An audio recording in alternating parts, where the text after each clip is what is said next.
교과서 169쪽에서 171쪽 내용입니다. 오늘의 핵심 요약은 생장입니다.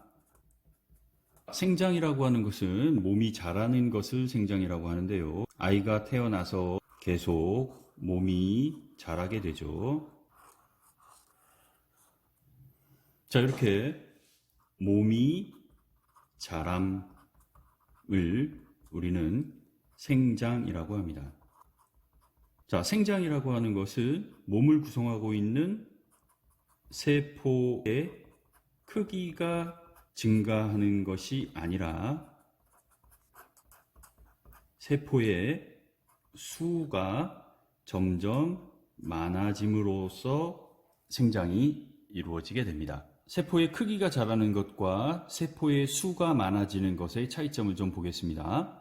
처음 세포가 있습니다. 세포 안에 핵이 있고, 역시 처음 세포가 있고 세포 안에 핵이 있습니다. 사람이 생장을 하는데 세포의 크기가 자란다라고 하면 세포가 점점 크기가 커지는 것을 말합니다. 이것도 몸이 자라는 생장으로 이해할 수 있지만 세포의 수가 많아지는 것과 세포의 크기가 커지는 것 사이에는 큰 차이가 있습니다. 세포 하나가 두 개가 되려면 세포 분열을 해야 됩니다. 초기에 세포 분열을 하면 물론 크기가 작습니다. 세포가 세포 분열을 하면 두 개가 되고, 자, 이 세포들이 시간이 지나면서 크기도 커지고 다음 세포 분열을 준비합니다.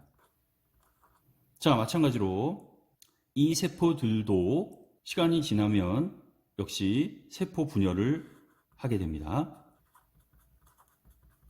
세포 분열을 하면 하나가 두 개, 하나가 두 개가 되죠. 마찬가지로 이 세포도 각각의 세포들이 크기가 커지면서 역시 또다시 분열 준비를 하게 됩니다.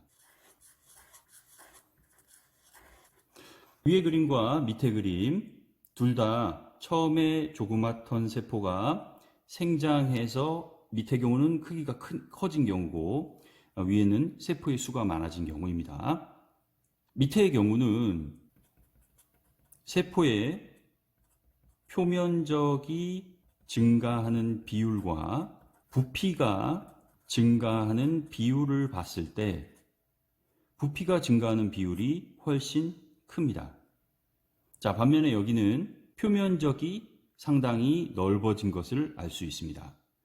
자, 부피와 표면적 관계를 선생님이 왜 설명을 하냐면 세포가 있고 핵이 있으면 세포가 원활하게 생명활동을 유지하려면 산소, 영양소를 잘 받아들이고 이산화탄소, 노폐물을 잘 배출해야 됩니다. 자, 이것을 우리는 물질 교환이라고 합니다.